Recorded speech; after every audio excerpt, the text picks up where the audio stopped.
Throughout the 1970s, the United States of America was going through tough economic times. Rising inflation, high levels of unemployment, and an energy crisis had a major effect on the U.S. economy. Many Americans had trouble paying for expenses and getting access to gasoline. President Jimmy Carter claimed he was making progress in addressing these issues by an increase in 8 million jobs and reducing the budget deficit by the end of his term. Even so, many believed that President Carter wasn't taking the right approach in addressing the issues. The majority of Americans turned to new leadership in hopes of solving the country's problems. This is the story of Ronald Wilson Reagan, a former actor and California governor who was elected as the 40th President of the United States of America. I, Ronald Reagan, do solemnly swear that I will faithfully execute the office of President of the United States and will, to the best of my ability, preserve, protect, and defend the Constitution of the United States. So help me God. May I congratulate you, sir.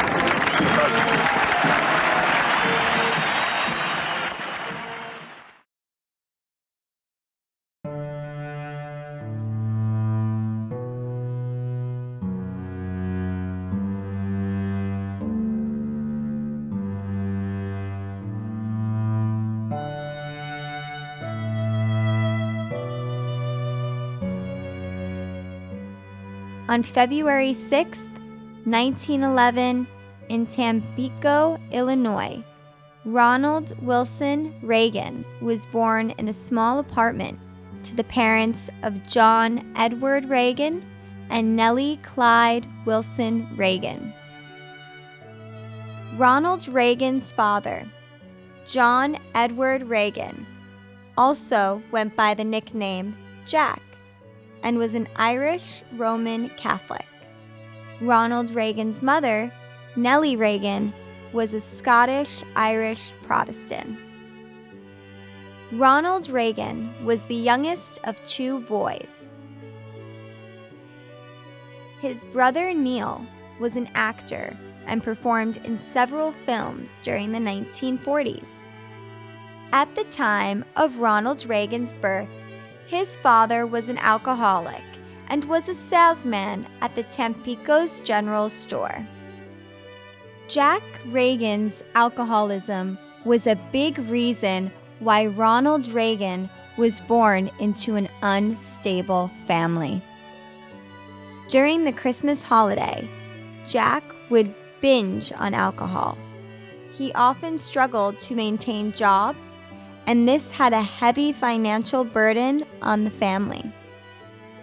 To establish himself better in business, he moved the family to Dixon, Illinois, when Ronald was 9 years old. Nellie Reagan helped her sons lead productive and happy lives. She baptized them and enrolled them in church activities such as Bible studies. Ronald Reagan was part of church plays with his mother, the director. Nellie Reagan sometimes worked retail jobs to support the family financially. During Ronald Reagan's high school years, he went by the name Dutch, a nickname given to him by his father. He played basketball, football, and track. He was also the student body president and took part in school plays. This is when he began to exhibit leadership skills that made him successful.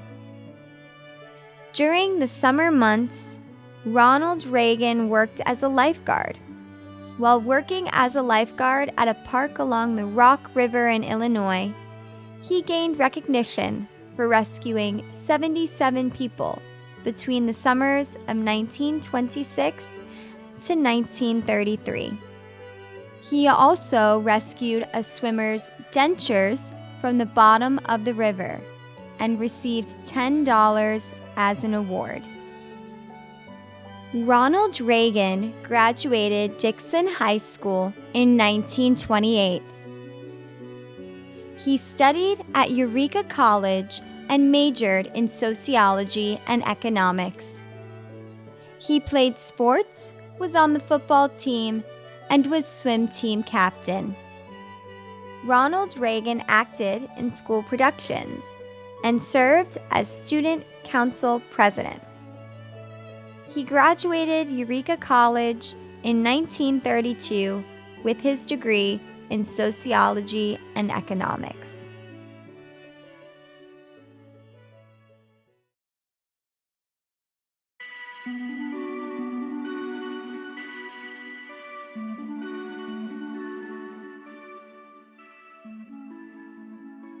When Ronald Reagan graduated Eureka College with a degree in sociology and economics, the United States was in the worst economic crisis in American history, known as the Great Depression.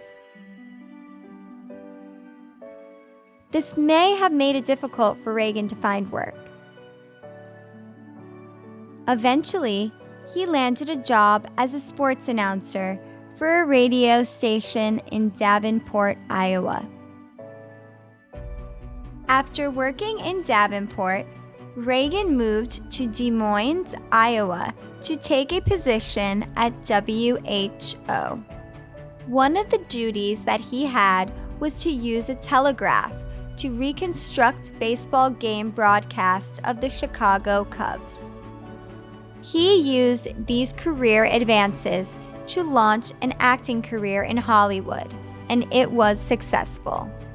In 1937, Reagan traveled to California with the Chicago Cubs, in which a friend arranged an audition for him at Warner Brothers Studios.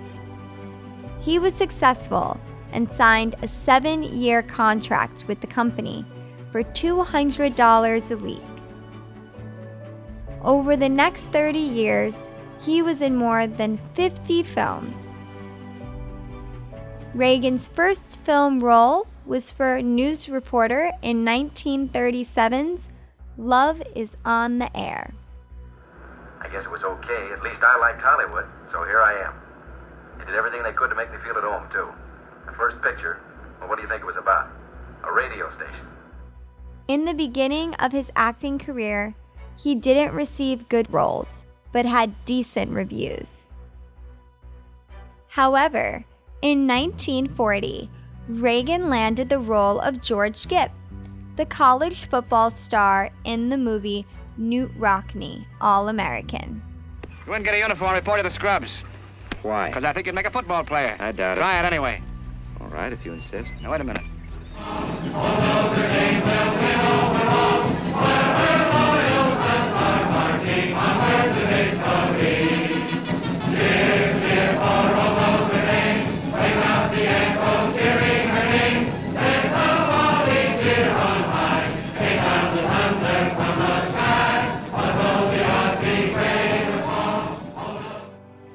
This made him famous and was a major step in his career.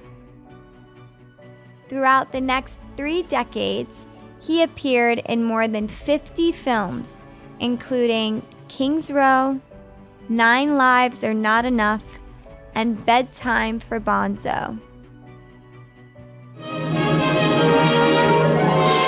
We were going to run away. She'd been getting out to meet me for a long time. Do I need to say anything more? Did Dr. Tower know anything about this? I guess I wouldn't be here today if he had. Boy,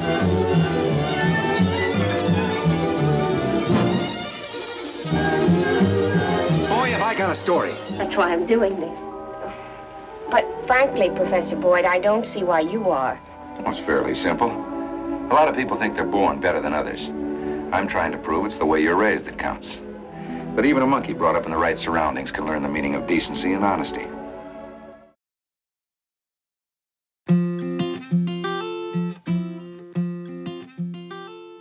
In 1940, Ronald Wilson Reagan married Jane Wyman. Jane was an actress, and they had 2 children. They had a biological daughter named Maureen and an adopted son named Michael. However, their marriage did not last, and they divorced in June 1948. One factor that led to the divorce was Ronald Reagan's obsession with the business of the Screen Actors Guild. This is the labor union for movie actors in which Reagan was the president from 1947 to 1952 and then again in 1959. This was the time that Reagan's strong anti-communist political views became known. This was also the time where his acting career had a negative outlook and was only offered limited roles. During Reagan's role as president of the Screen Actors Guild, he led a witch hunt looking for suspected communists in Hollywood. He even sent names of people to the FBI.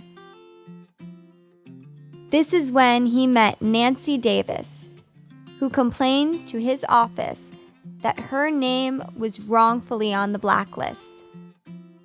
Both fell in love, even though Reagan had doubts of marrying again due to his first divorce. Ronald Reagan and Nancy Davis married in 1952. They had 2 children, Patricia Ann and Ronald.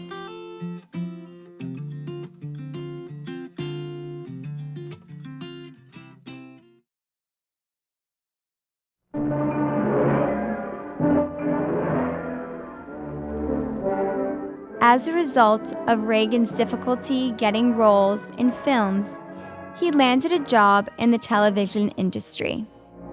For General Electric, here is Ronald Reagan. Good evening. Tonight, John Forsythe stars on the General Electric Theater. And you will see product reports that show how in the things that lead to a better life for us all. He became the host of the weekly television drama series, The General Electric Theater, in 1954. Among his responsibilities, he was a public relations representative for GE and would tour the United States. This had a significant impact on Reagan's political views, in which he shifted from liberal to conservative. Reagan led pro-business talks in which he spoke out against wasteful spending and excessive regulatory power of the government. In 1962, Ronald Reagan registered as a member of the Republican Party. He began to focus all of his attention on political activities. In 1964, Ronald Reagan stepped into the political arena. He received national attention for giving a well-received televised speech for Barry Goldwater, a conservative Republican running for President of the United States. We'll preserve for our children this, the last best hope of man on earth, or we'll sentence them to take the last step into 1,000 years of darkness. We will keep in mind and remember that Barry Goldwater has faith in us. He has faith that you and I have the ability and the dignity and the right to make our own decisions and determine our own destiny. Thank you very much.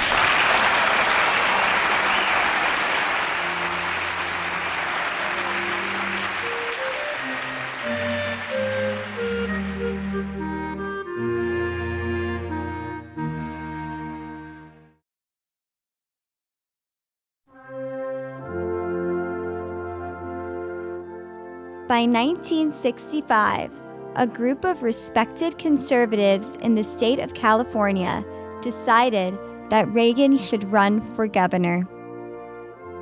Reagan benefited from a tremendous amount of financial support, savvy campaign styles, and respect among California's voters. In the general election in 1966, Ronald Reagan won with 58% of the vote and defeated incumbent Governor Edmund G. Pat Brown. He was sworn in as the 33rd Governor of California on January 2nd, 1967. It is not ours by way of inheritance. It must be fought for and defended constantly by each generation, for it comes only once to a people. And those in world history who have known freedom and then lost it have never known it again. In the beginning of the governorship of Ronald Reagan, he took substantial action as governor. He substantially cut the state budget, raised state income tax rates, and put a hiring freeze for state agencies. In 1968, Governor Reagan ran for president, but lost in the Republican primary. Richard Nixon went on to become the nominee, but Reagan still established himself as a future nominee for the party. He was re-elected as governor of California in 1970. Reagan established a reputation for his management of the state budget and pushed for reform of the state welfare system. This would shrink the applicant pool for people to receive aid from the state by strengthening the requirements for applicants.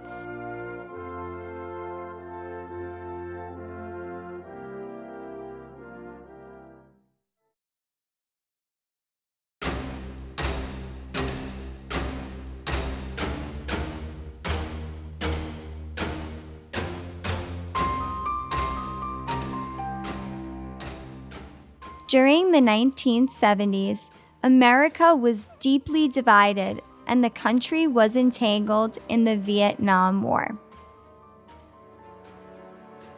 To make matters worse, President Nixon and his re-election committee became involved in illegal espionage activities, including a break-in of the Democratic National Committee headquarters at the Watergate complex.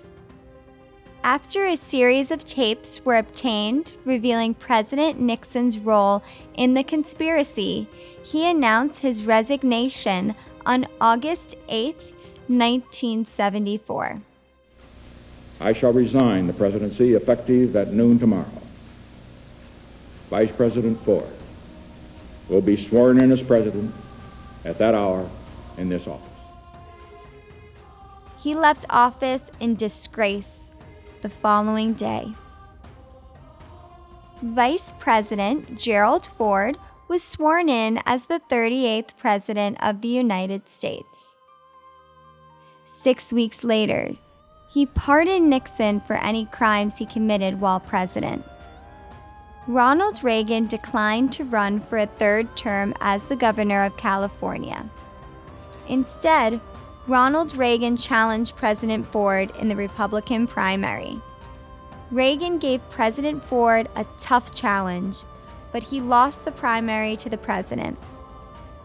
President Ford went on to lose the election to Georgia Governor Jimmy Carter. Jimmy Carter's presidency was marked by high inflation, high unemployment, and a hostage crisis in Iran.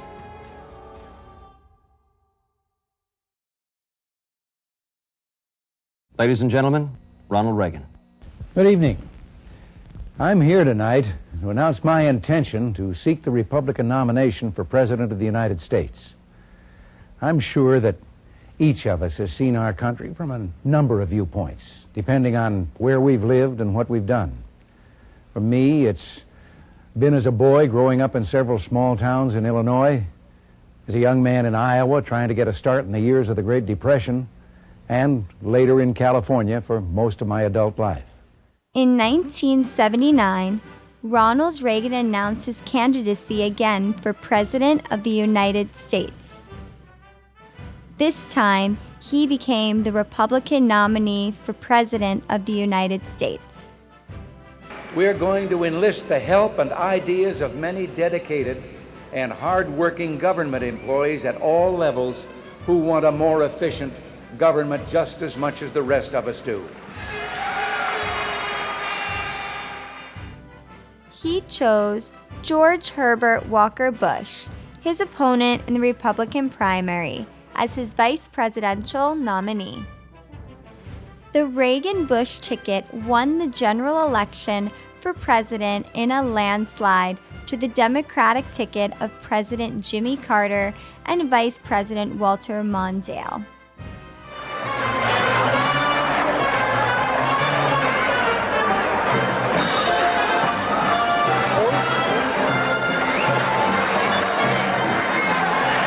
Not only humbled by the extent of what has happened tonight, even if it had been the cliffhanger that all of us, I think, were expecting, it would have been the same way, but just to have had the support of the people of this country. I consider the trust that you have placed in me sacred, and I give you my sacred oath that I will do my utmost to justify your faith.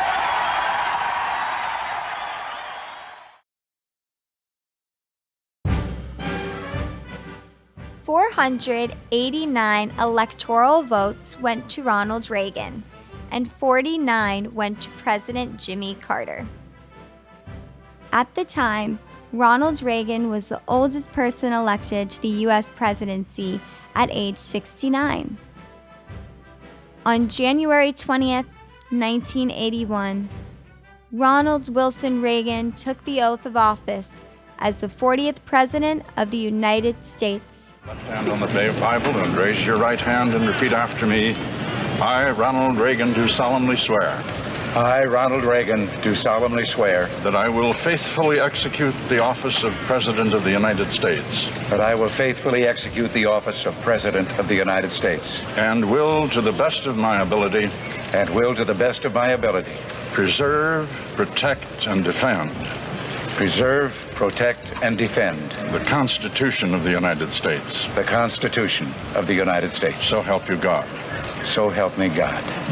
May I congratulate you, sir.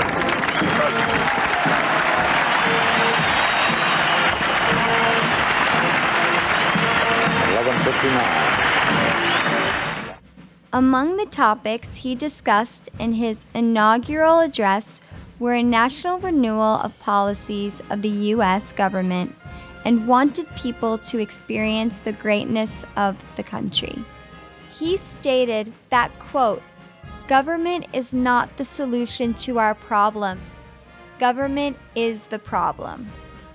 In this present crisis, government is not the solution to our problem. Government is the problem.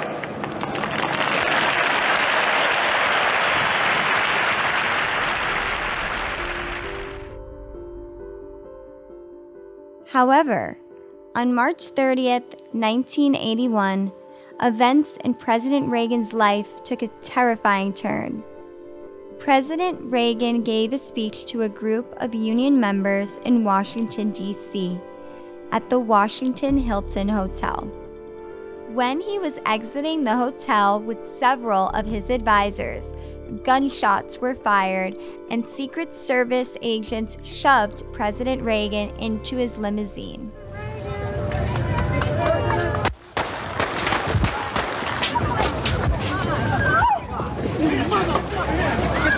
Back up! Get him out!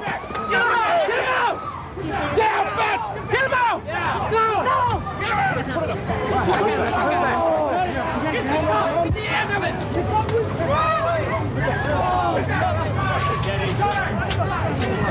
All right, stay back! Get the ambulance!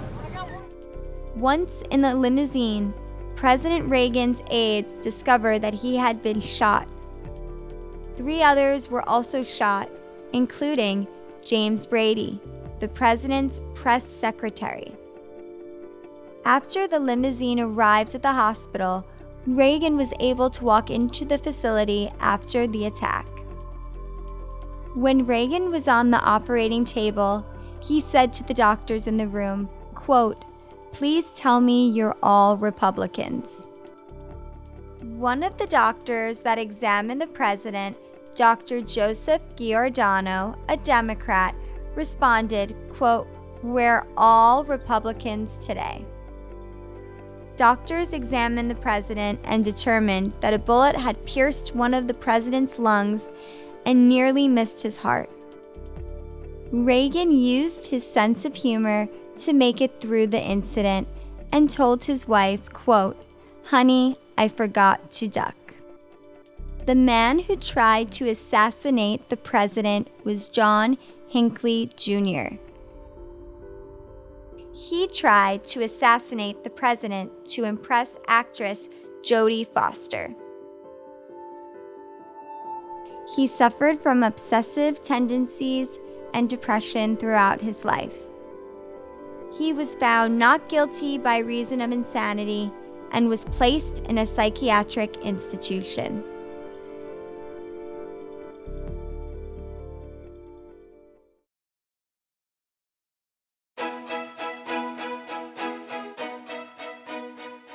President Reagan proposed numerous conservative policies on the domestic front. When Reagan came into office, the economy suffered from double-digit inflation and high interest rates. Tax cuts were passed to stimulate the economy. Reagan also advocated for increases in military spending, cutting social programs, and deregulating business.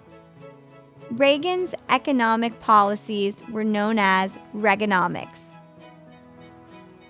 In 1981, President Reagan made history to appoint the first woman to the U.S. Supreme Court, Judge Sandra Day O'Connor.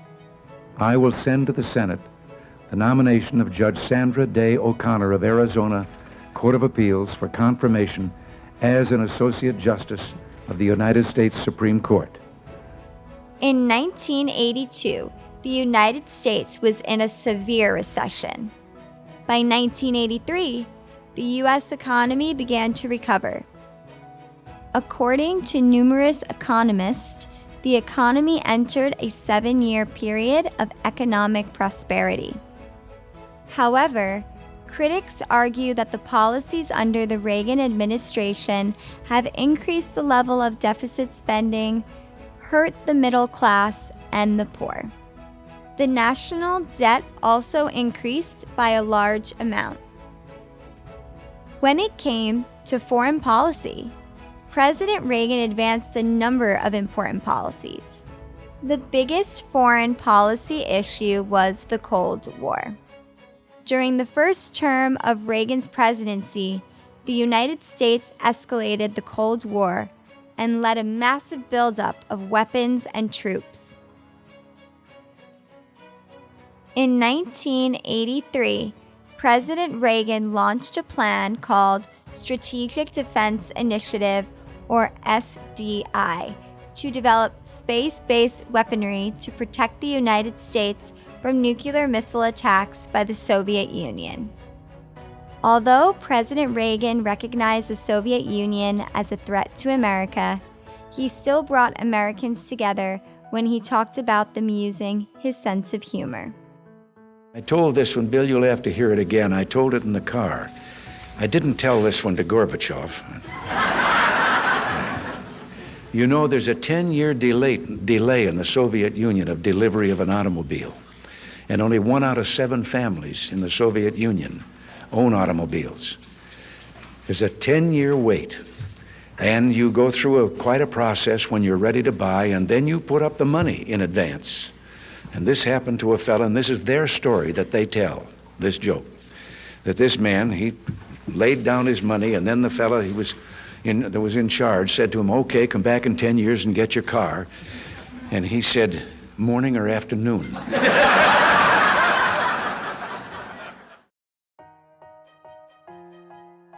In June 1982, Israel invaded Lebanon, and Reagan sent troops to Lebanon to keep peace between the nations.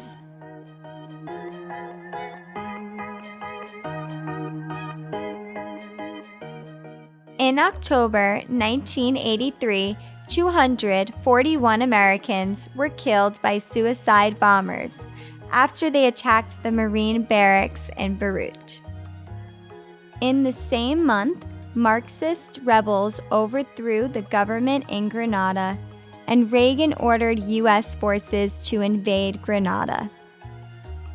The Reagan administration also had to manage a difficult relationship between the United States and Muammar al-Gaddafi, the Libyan leader.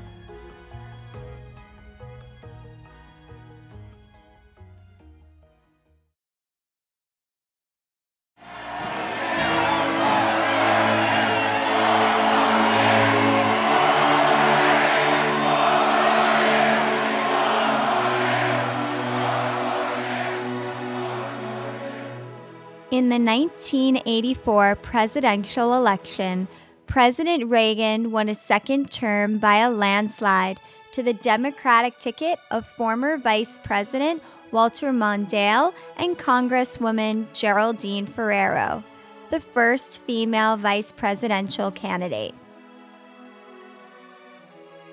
Reagan carried 49 out of 50 states and received 525 out of 538 electoral votes.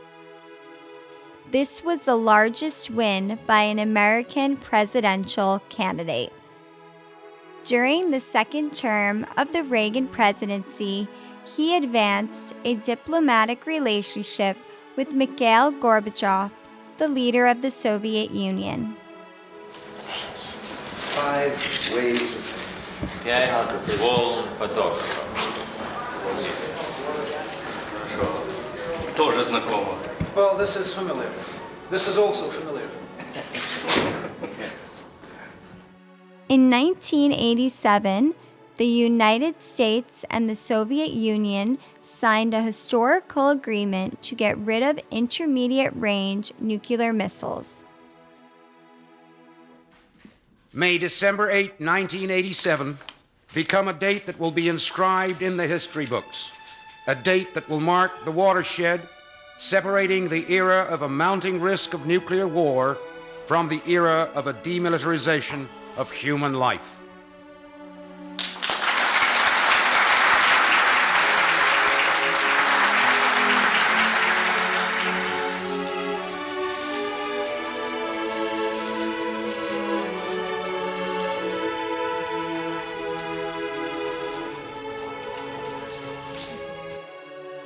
During that same year, Reagan went to Germany at the Berlin Wall and challenged Gorbachev to tear down the wall.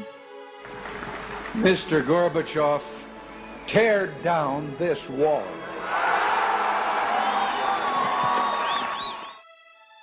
Within a time period of 29 months, Mikhail Gorbachev gave permission to the people of Berlin to tear down the wall.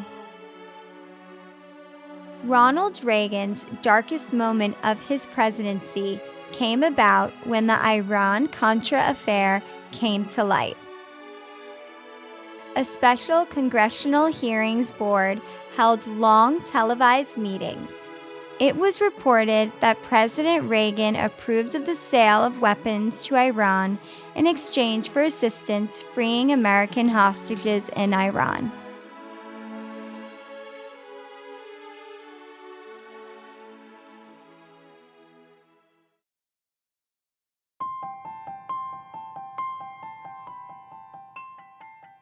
On January 11, 1989, President Reagan gave his final speech and praised immigrants and their contributions to America.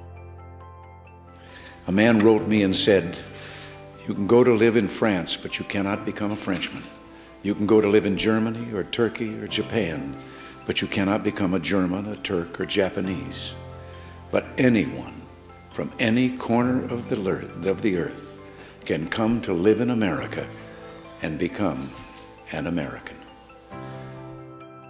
On January 21, 1989, Vice President George Herbert Walker Bush was sworn in as the 41st President of the United States. Ronald Reagan returned to Los Angeles, California with his wife Nancy.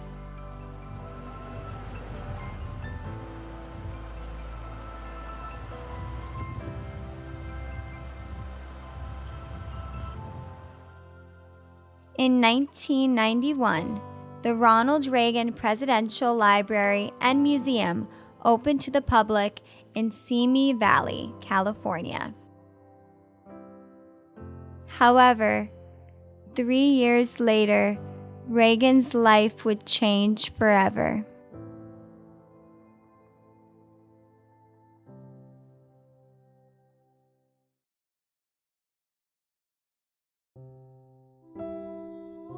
In 1994, Ronald Reagan was diagnosed with Alzheimer's disease and wrote a letter to the American people. Alzheimer's disease is a progressive disease that does not get better over time, that causes loss of mental and memory abilities. Reagan's health deteriorated, and his life became more difficult as he got older. Eventually, he couldn't ride his favorite horse. In 2001, Reagan fell and broke his hip. He was 90 years old, and after this incident, he never left his house again. Reagan's health continued to deteriorate. On June 5, 2004, Ronald Wilson Reagan, the 40th President of the United States, died from pneumonia. He was 93 years old. He left his wife Nancy and 3 surviving children. A state funeral was held in Washington, D.C., and Ronald Reagan was buried at his presidential library in California.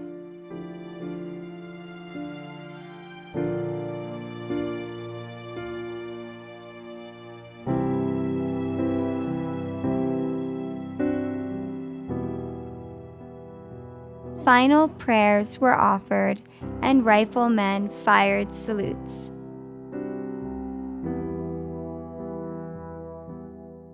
In 2009, newly elected President Barack Obama signed an executive order to overturn a ban by President George W. Bush that banned funding for stem cell research.